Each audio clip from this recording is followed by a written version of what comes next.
Sepanjang tahun 2006, LIPI telah melakukan penelitian tentang ruang-ruang kemungkinan bagi membangun rasa saling percaya dan rekonsiliasi di Papua.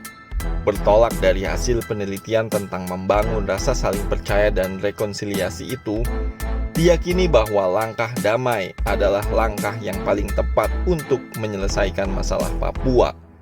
Meskipun langkah damai ini akan memakan waktu yang cukup lama dengan biaya yang besar, langkah ini harus menjadi pilihan pemerintah Indonesia dan tokoh-tokoh di Papua. Dari hasil penelitian 2006 itu, ada beberapa temuan yang menjadi pertimbangan untuk menempuh jalan damai. Pertama, gerakan reformasi yang dimulai pada tahun 1998 telah menghadirkan ruang baru bagi perubahan politik dalam hubungan pusat dengan Papua.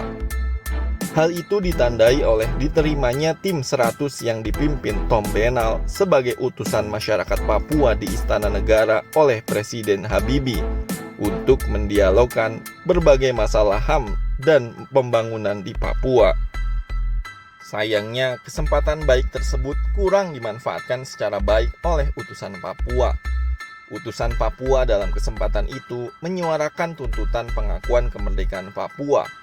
Tuntutan itu ditampik oleh Presiden B.J. Habibie. Alhasil, semua pintu untuk berdialog secara formal menjadi tertutup.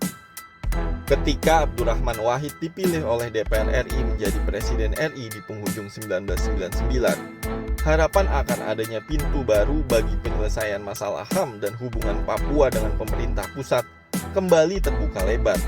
Pada saat itu, Presiden Wahid mengunjungi Papua untuk berdialog dengan tokoh-tokoh Papua dalam rangka mencari penyelesaian masalah HAM dan politik di Papua.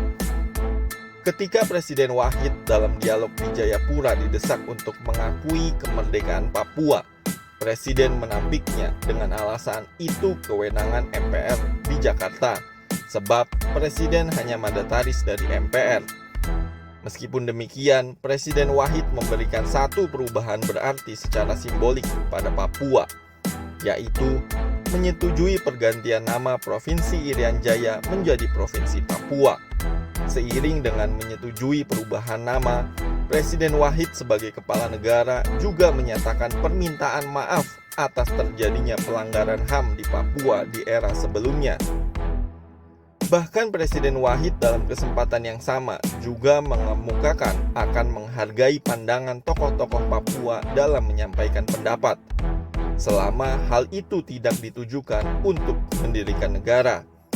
Berkat adanya sikap toleran dari Presiden Wahid inilah, kemudian tokoh-tokoh Papua yang berhimpun dalam Presidium Dewan Papua bisa menyelenggarakan MUBES dan Kongres di paruh pertama tahun 2000. Untuk menyelenggarakan MUBES dan Kongres tersebut, Presiden Wahid bahkan memberikan sumbangan Rp 1 miliar.